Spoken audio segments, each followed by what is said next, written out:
오늘 성경 말씀은 마태복음 20장 20절에서 28절입니다.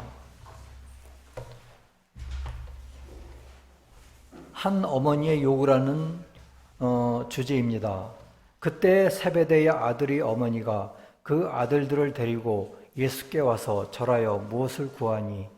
예수께서 이르시되 무엇을 원하느냐? 이르되 나의 이 두 아들을 주의 나라에서 하나는 주의 우편에 하나는 주의 좌편에 앉게 명하소서.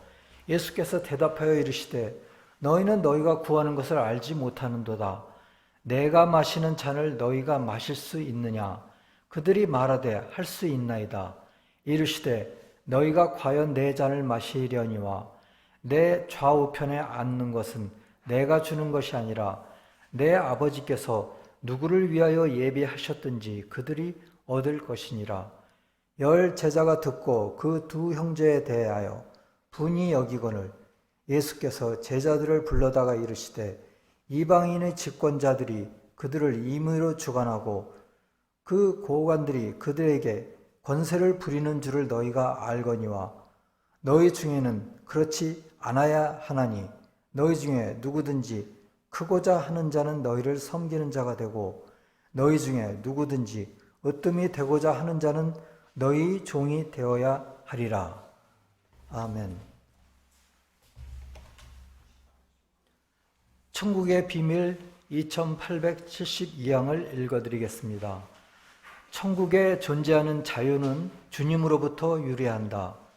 그 자유를 소유하는 모든 사람은 가장 깊은 애정으로부터 자신의 축복과 애정을 교류한다. 천국의 모든 천사는 결과적으로 축복과 행복의 중심이 되며 모두는 동시에 받는 그릇이 된다. 이러한 교류는 주님에 의해 이루어지며 놀라운 흐름에 의해 천국의 형태를 이룬다. 아멘.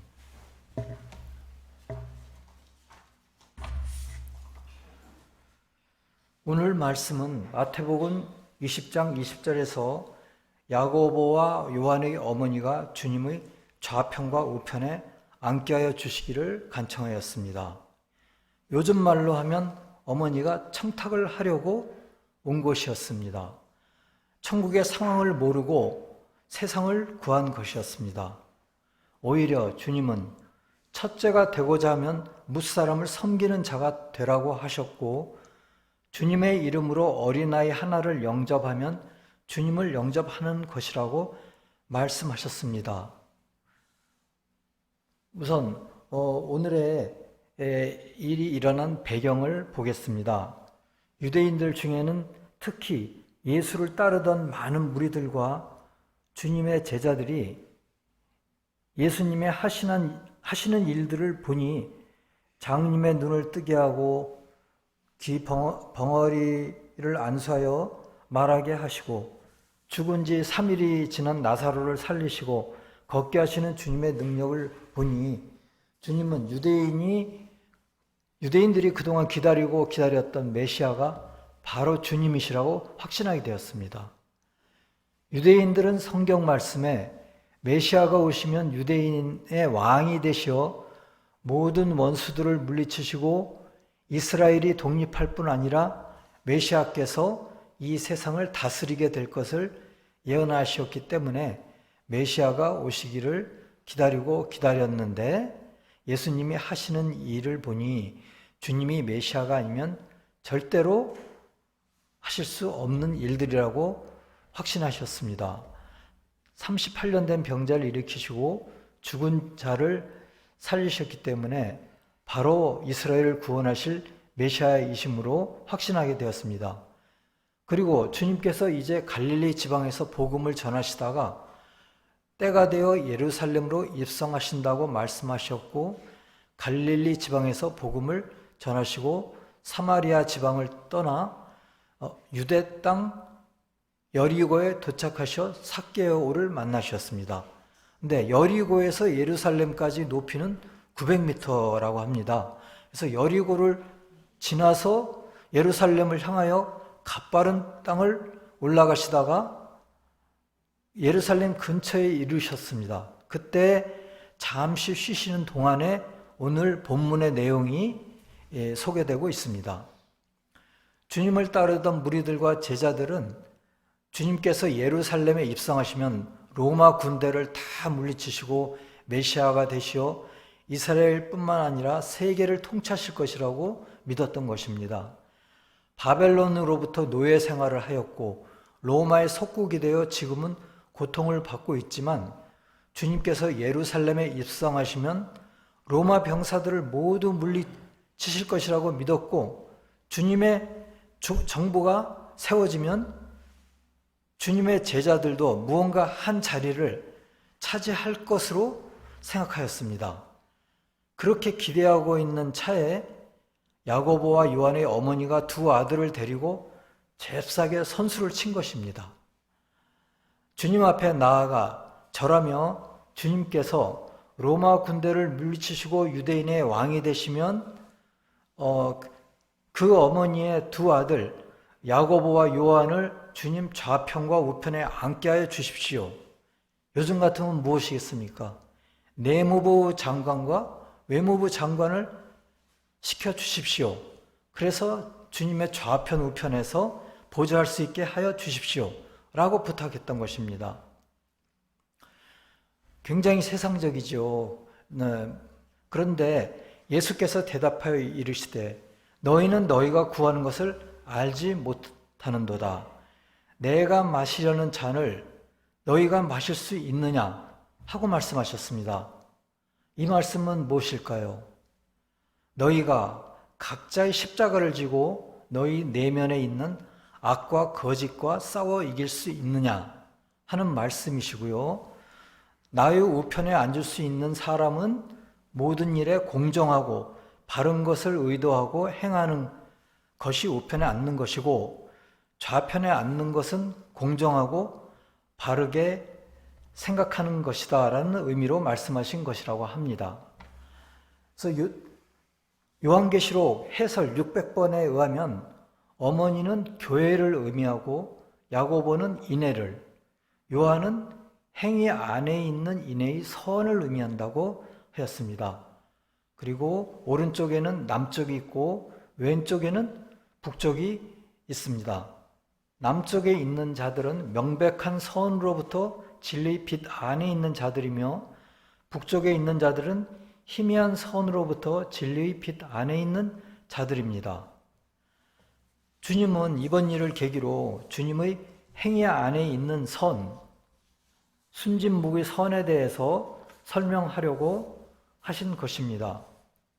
제자들이 주님의 좌편과 우편에 앉게 해달라고 그랬는데 그러한 청탁을 계기로 우리는 주님의 좌편에 앉는 것이 무엇인지 주님의 우편에 앉는 것이 무엇인지 생각하는 계기로 삼아야 할 것 같습니다.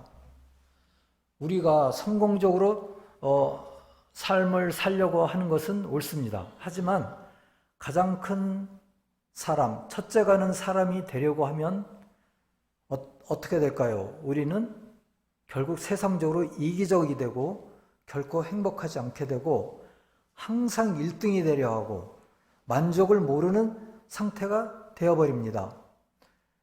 사실 현재 우리의 상태도 반영을 한다고 생각됩니다. 주님은 어린이와 같이 순진무구하게 믿음과 인애를 받아들이고 주님의 말씀을 매일 실천하려고 하고 다른 사람을 도와주려고 하는 겸손한 자가 되어야 한다고 말씀하신 것입니다. 그러면 오늘의 말씀에 비추어서 우리가 좀 더 일반적인 것을 생각해 보겠습니다. 개별적인 선과 공동체의 선이 어떠한 관계가 있는지 생각해 보겠습니다. 주님께서는 천국의 상황이 어떠하길래 이러한 말씀을 하셨을까요? 천국에서는 각자가 중심이 되어 축복을 나누는 곳입니다. 서로에게 봉사하기를 추구하면서 즐거움을 서로 나누는 가운데 모든 사람의 즐거움이 배가 되는 곳입니다. 각자의 축복이 다른 모든 사람의 축복의 원천이 되는 것입니다. 이것이 천국의 질서이며 천국이 커질수록 천사 개개인의 행복도 증가하는 것입니다.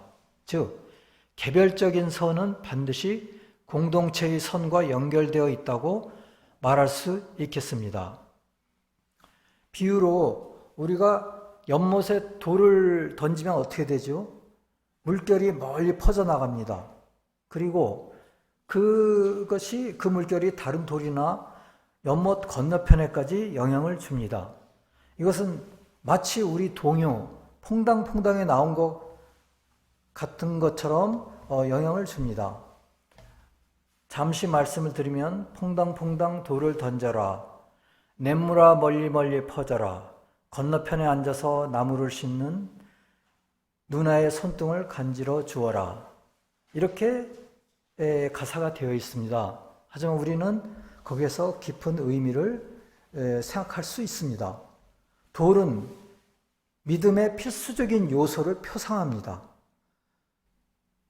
그 돌을 던짐으로써 그 물결이 일어납니다. 그것은 생동감 있게 된 진리라고 생각할 수 있습니다. 그 진리는, 물결은 주변에 퍼져서 또 누나의 손에까지 퍼져서 능력을 나타냅니다.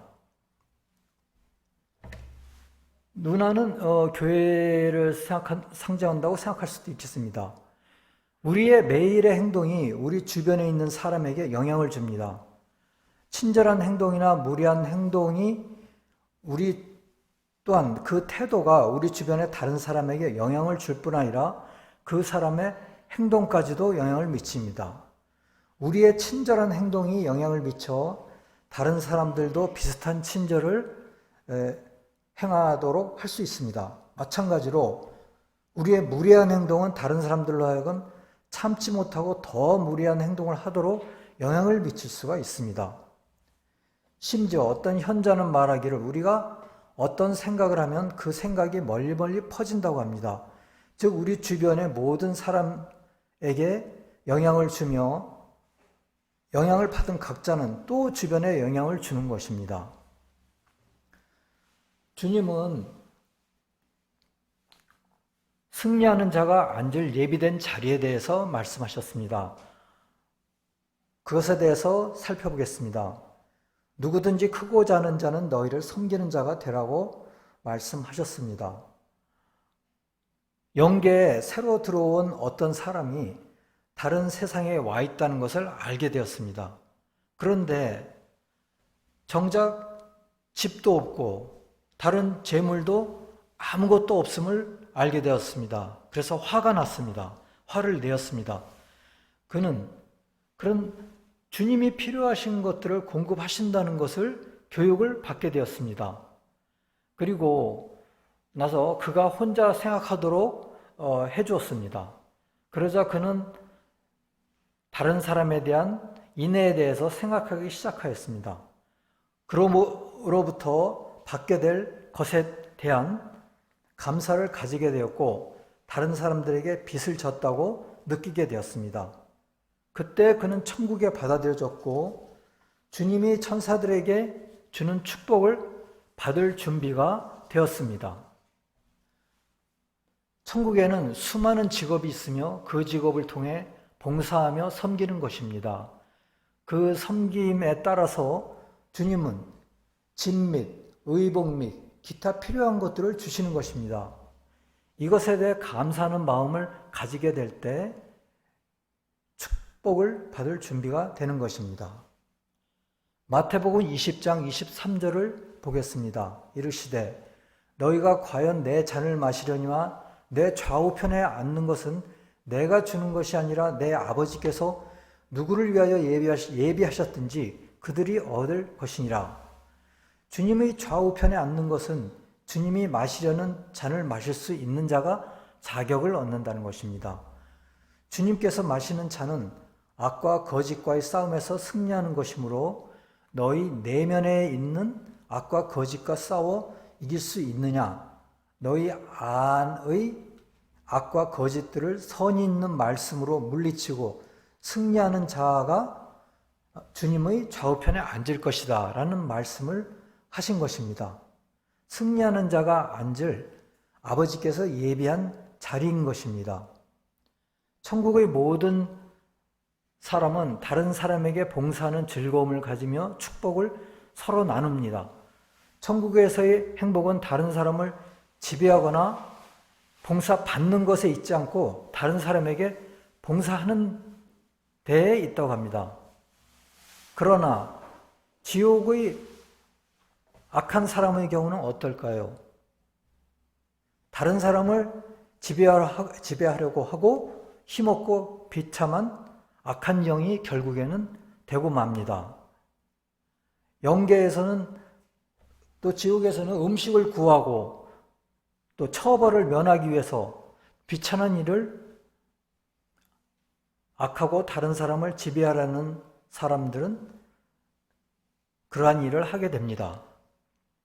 그러면 주님께서 말씀하신 으뜸이 되고자 하는 자에 대해서 우리가 좀 더 살펴보겠습니다. 으뜸이 되고자 하는 자는 모든 사람의 종이 되어야 하리라고 말씀하셨습니다. 천사 사회에서의 가장 큰 자는 어떨까요? 즉 으뜸이 되고자 하는 자입니다. 그들은 모든 공동체를 위한 출중한 봉사자이라고 합니다. 그리고 그들의 겸손은 다른 사람보다 아주 크다고 합니다. 그래서 주님은 누가복음 9장 48절에서 너희 모든 사람 중에 가장 작은 이가 큰 자이니라 하고 말씀하셨습니다. 천국의 비밀 9039항에서 말하기는 총명과 지혜가 뛰어난 천국에 있는 사람들은 모든 권위와 고난을 주님께 돌리는 겸손함 안에 있다.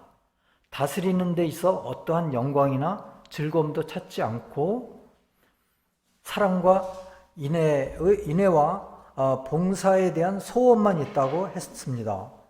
그러한 겸손한 자들에게 주님은 능력과 함께 흘러들어가십니다. 겸손한 자들은 주님의 임무를 받아들이지만 거만하고 오만한 자들은 주님의 임무를 거부한다고 합니다. 즉 총명과 지혜가 뛰어난 사람들은 오히려 겸손하고 주님으로부터 진리의 가르침과 사랑의 흐름을 받아들이지만 오만한 자들은 거부한다고 합니다. 즉 순진무구한 마음을 가진 자가 주님으로부터 믿음과 인애를 받아들인다는 것입니다. 어린이들의 순진무구는 그러면 주님이 말씀하셨는데 우리가 그것에 대해서 좀 더 명확하게 알아야겠습니다. 어린이들의 순진무구는 무지로부터의 순진이어서 진정한 순진무구는 아닙니다. 진정한 순진무구는 거듭나는 사람이 자아사랑과 교만함을 극복한 후 자라나는 겸손함과 주님에 대한 완전한 신뢰를 가질 때 그것이 진정한 의미의 순진무구인 것입니다. 그렇다면 천국과 지옥에서 위정자는 어떻게 나와 있는지 보겠습니다. 천국과 지옥 218장에서는 그들은 사랑과 지혜가 뛰어납니다.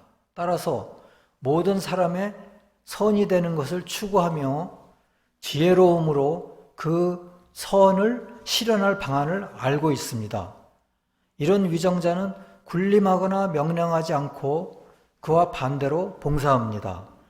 섬긴다는 것은 선을 사랑하여 사람들에게 선을 행하는 것이고 봉사한다는 것은 선이 실행되도록 조처하는 것을 말합니다. 또 그들은 스스로를 남보다 크다고 여기지 않으며 오히려 작다고 생각한답니다. 그것은 그들이 사회와 이웃의 유익을 첫째로 생각하고 자신의 유익을 가장 나중으로 여기기 때문이며 무엇이든지 첫째 자리에 있는 것은 크고 가장 낮은 것은 작기 때문입니다. 그럼에도 위정자들에게는 명예와 영광이 있다고 합니다. 무엇일까요? 그들은 사회의 중심부에 있으며 다른 사람보다 지위가 높고 화려한 관저에 산다고 합니다. 이들은 이 영광과 명예를 어떻게 받아들일까요? 자기 자신을 위해서 받지 않고 순종하기 위해서 받아들인다고 합니다. 천국의 모든 사람들은 명예와 영광은 주님이 주시는 것임과 또한 순종함으로 받아야 한다는 것을 알고 있기 때문이라고 합니다. 이것은 주께서 제자에게 하신 말씀의 의미라고 합니다. 너희 중에 누구든지 크고자 하는 자는 너희를 섬기는 자가 되고 너희 중에 누구든지 으뜸이 되고자 하는 자는 너희의 종이 되어야 하리라. 인자가 온 것은 섬김을 받으려 함이 아니라 도리어 섬기려 함이니라 하고 마태복음 20장에서 말씀하셨고요. 누가복음 22장에서는 너희 중에 큰 자는 가장 작은 자와 같고 두목은 섬기는 자와 같은 지니라 하고 말씀하셨습니다.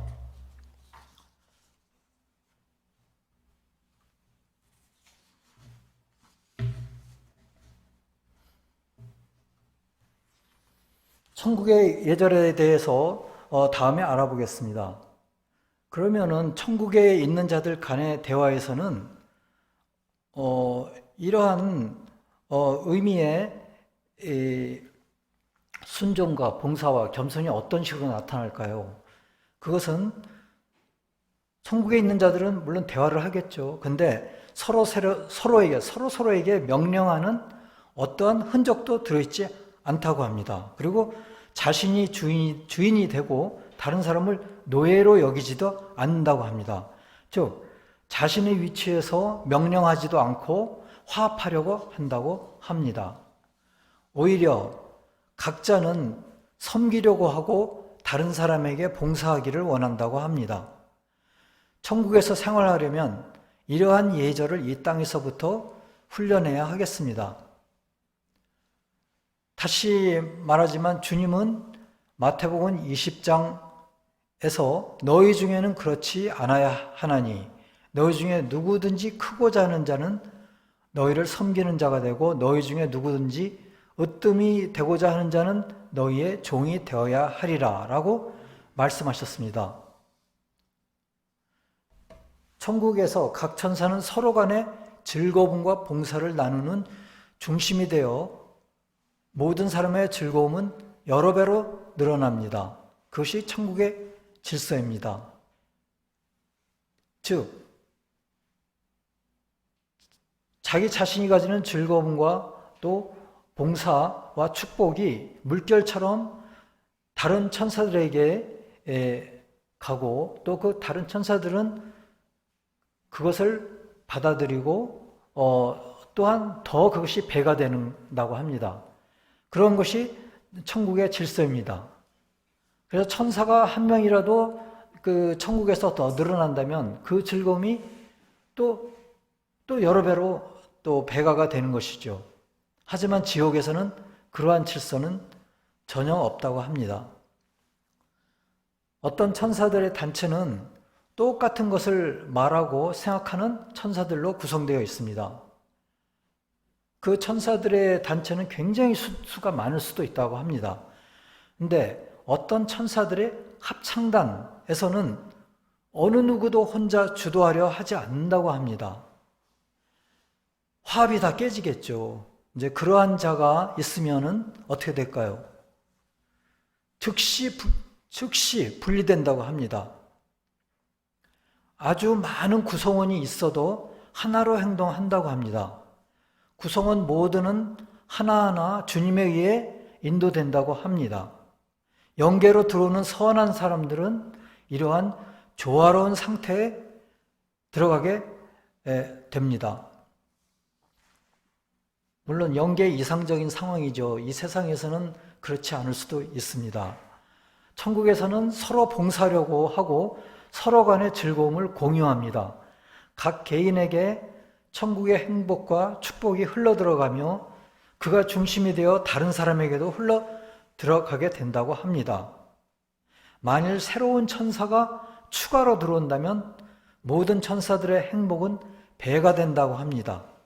이것이 천국의 질서라고 천국의 비밀 2872항에서는 이야기하고 있습니다. 반면에 지옥에서는 어떨까요? 서로 나누려고도 하지 않고 오히려 다른 사람이 즐겁고 행복하게 보이면 그것을 파괴하고 그것을 질식시키려고 합니다. 천국의 천국의 질서는 어디에도 존재하지 않습니다. 이기적인 자아사랑으로부터 주님 자신이 되려 하고 온 우주를 지배하려고 한다고 합니다. 우리의 삶은 다른 사람들에게 영향을 줍니다. 요즘 말로는 인플루언서라고 합니다. 선한 영향을 주든지,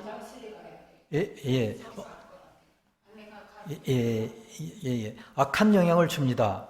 우리는 선한 인플루언서가 되어야 하겠죠. 우리는 이 땅에서의 유용한 도구가 될 수 있습니다. 그러나 우리는 우리 관심사가 다른 사람보다 더 중요하며 유일한 해결책이라고 밀어붙이는 경향이 있다고 합니다.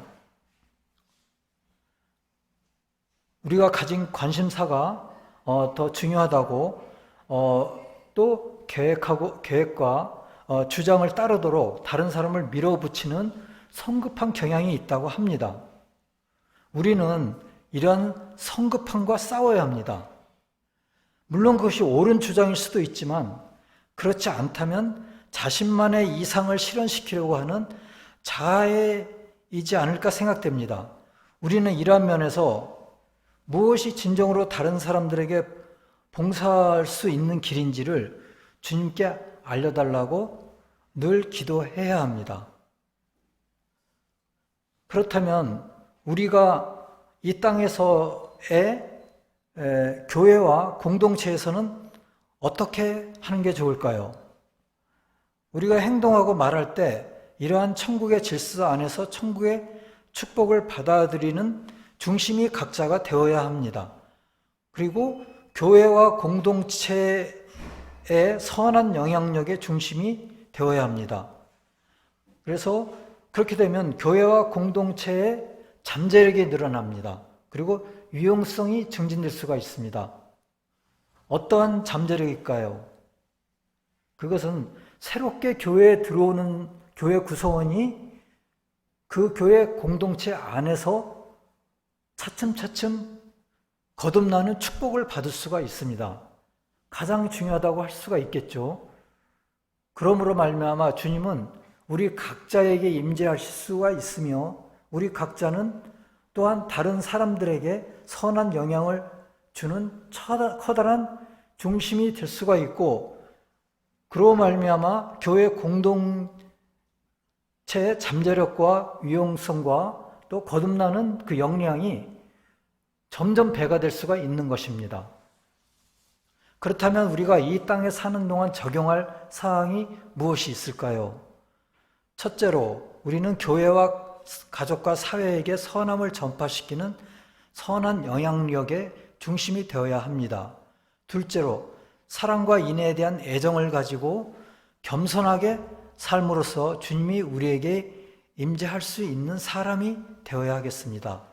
셋째, 올바르지 않은 자신의 계획과 주장으로 다른 사람을 주도하는 자신의 자아와 싸워야 하겠습니다. 그리하여 주님이 인도하셨다고 여겨지는 조화 안에서 구성원 전체와 하나가 되어 주님의 인도를 따르도록 해야 하겠습니다.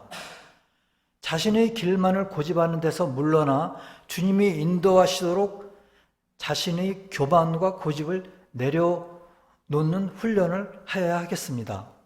넷째로 선하게 사는 것이 주님의 우편에 앉는 것이고 진실하고 공정하고 공평하게 사는 것이 주님의 좌편에 앉는 것입니다. 또한 선하고 진실하게 올바르고 공정하게 사는 것이 즉 자신을 높이고 섬김을 받으려고 하는 것이 아니고 섬기려는 자세를 가져야 합니다. 일례로 어떤 것이 있을까요? 요즘에 운전하면서 사고가 많이 납니다. 어처구니 없는 사고가 많이 나는데 어린이 구간에서 차를 운전하거나 또 우회전을 할 때도 절대로 과속하지 말고 천천히 운전을 해야 하며 좌우를 확실하게 살펴야 하며, 또한 음주운전을 절대 하지 말아야 합니다. 이러한 일들이 공정하고 선하게 사는 것의 1차적인 출발이라고 할 수 있겠습니다. 그 이외에 여러 가지도 우리가 생각을 해가면서 선하게 살아야지 주님의 좌편과 우편에 앉을 수 있는 자격이 되고, 누구를 아버지께서 예비하신 그 자리에 앉을 수 있는 자격이 되겠습니다. 다음 세상에 가서 천국에 받아들여지는 준비된 영혼이 될 수 있도록 이 땅에서부터 우리는 분투해야 하겠습니다. 다 같이 기도하겠습니다. 주여, 저희가 크고자 하면 사랑과 인애의 봉사의 정신을 가져야 한다는 것을 배웠습니다. 저희로 겸손한 가운데 주님의 임류를 받을 수 있게 하여 주시옵소서. 주님으로부터 받는 축복을 주위에 퍼뜨려 천국의 행복의 원천이 되게 하여 주시옵소서. 그리하여 천사의 공동체에 참여할 수 있는 저희가 되게 하여 주시옵소서. 하나님 나라와 교회 공동체의 기쁨을 배가할 수 있는 일원이 되게 하여 주시옵소서. 나라와 권세와 영광이 아버지께 영원히 있사옵나이다. 아멘.